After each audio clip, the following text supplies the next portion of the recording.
to another episode of Inside Rangers Football. I'm your host, Bray Freeman, as always, joined with Smithson Valley head coach Larry Hill. The Rangers are moving on to the second round of the area round after a first-round playoff win over the Madison Mavericks right here at Ranger Stadium this past Friday, 35-25. And coach, the game far more competitive than what it was the first time around against the Mavericks. As expected, they were a much better football team coming in. You had to grit out a victory against Madison this past Friday. So take us through the game and your overall assessment of how things went.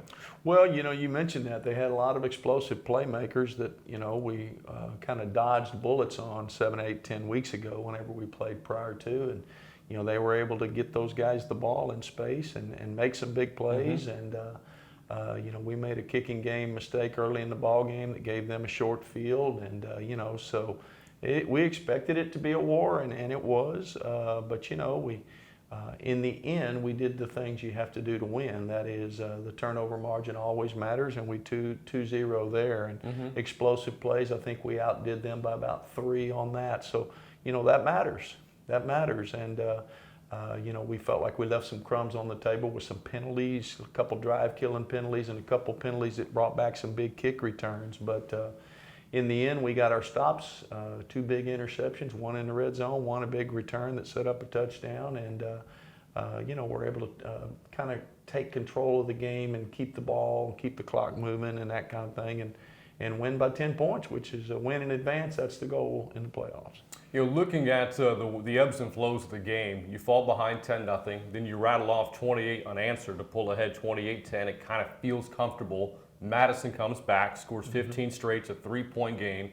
You finally put it away on that run by Braden Bafidas to pull ahead by 2 possessions in the fourth quarter. How do you feel as if your players handled the ups and downs of the game on Friday? Well, I thought they did well. I mean, we obviously didn't like being down, and anytime it's an ebb and flow, you don't like the down part of that. But you also realize this: you're playing 27-6A, and then you get in the playoffs and play other teams like them. Mm-hmm. You don't get 48 minutes of it all just going right. I mean, that's just kind of how it is.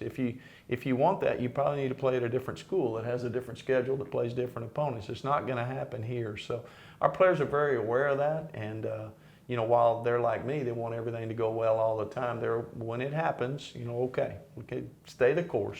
Mm-hmm. Stay the course, keep doing your thing, and let's see if we can make enough plays to get this thing flipped. And ultimately, we were able to do that. There were a number of important drives, certainly, in the game on Friday, but one I want to highlight in particular was when you fed the ball to Doug Lance. I think it was 7 or 8 times for 73 yards on the drive. Lance was a player who started on the defensive line at the beginning of the year, comes in running back, started the game against East Central when McCracken wasn't available, almost at 100 yards that night. And then he comes in a key playoff game and really spearheaded a very important drive for you in the first half. Take us through the decision process of just continuing to feed him the football.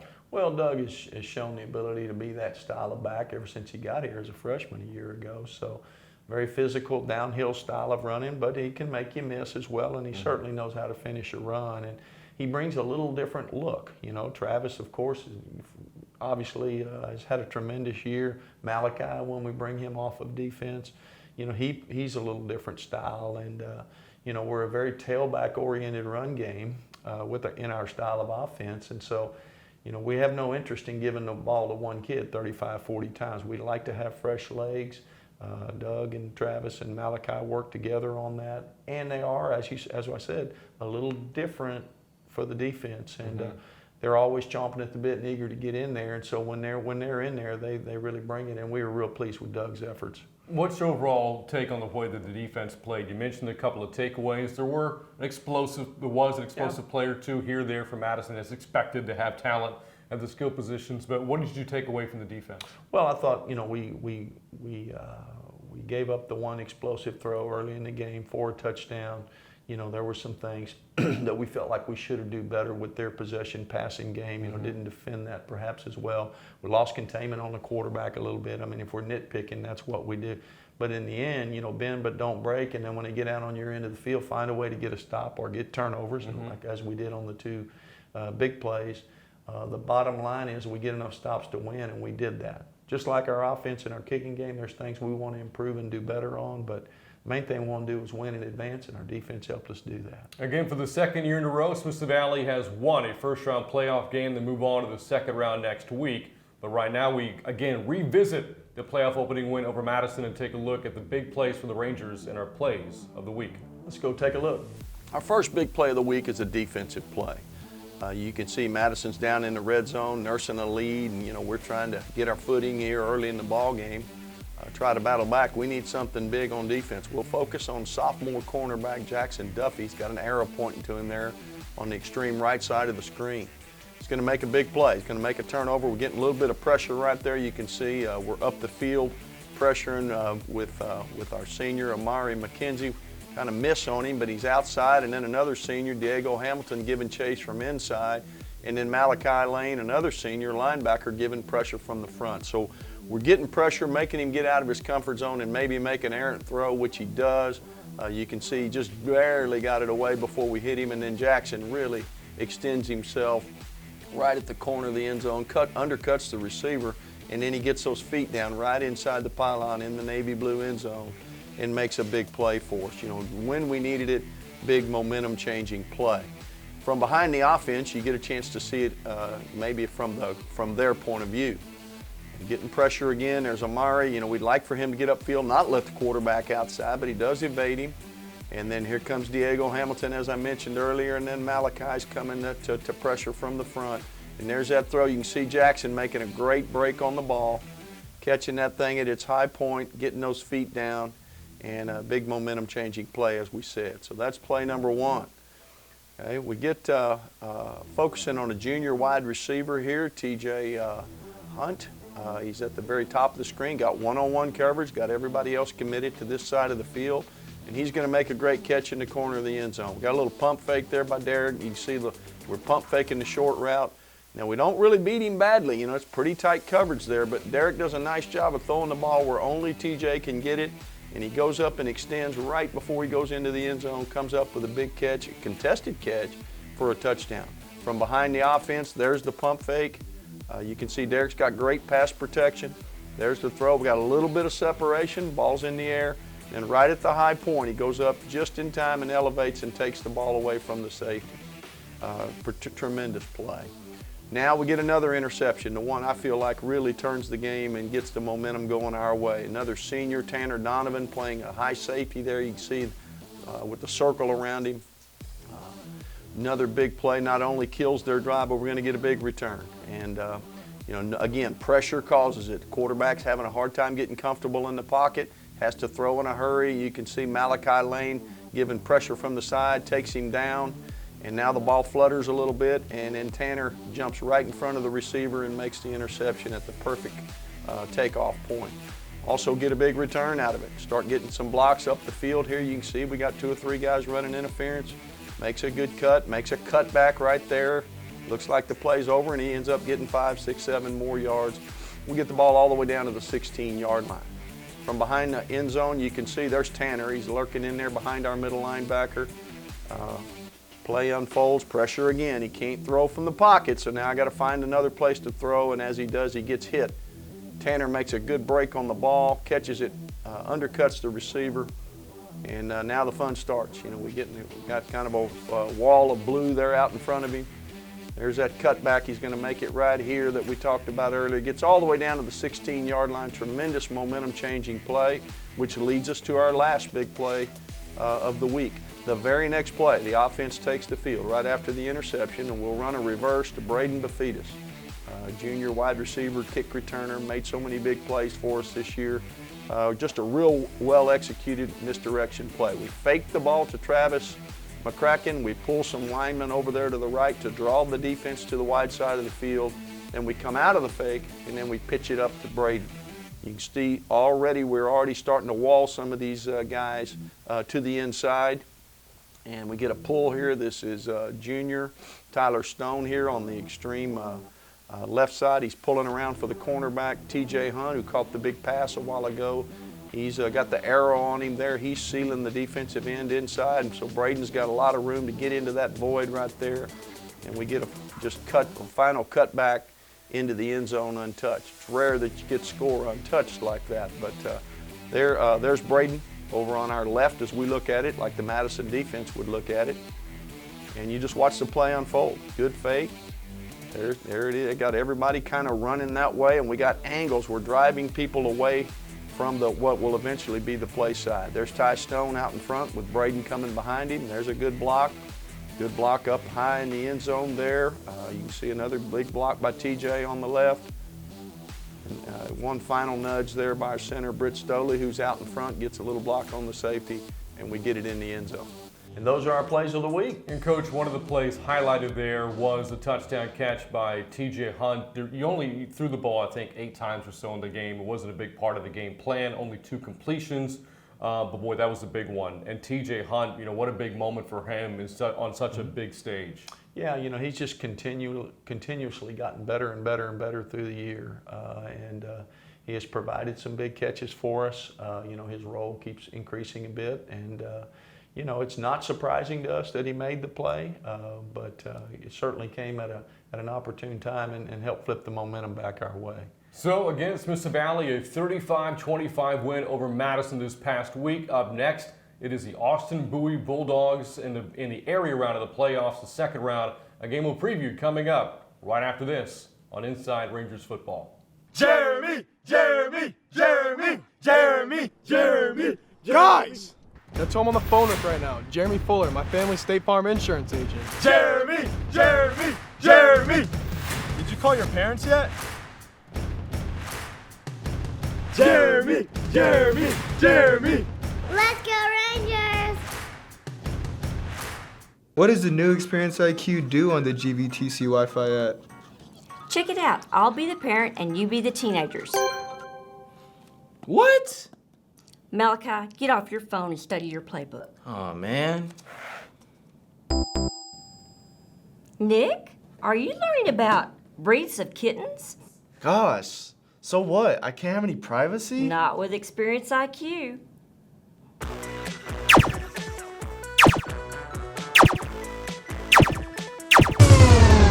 Miss Moore, what are you doing here? Time to do your homework, Starfighter. But I was- Nope, homework now.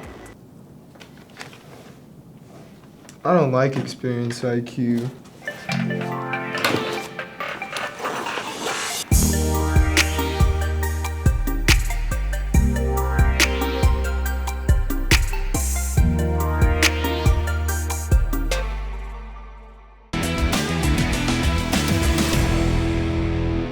This week in Rangers trivia, Smithson Valley has won back-to-back first-round playoff games following last Friday's win over Madison.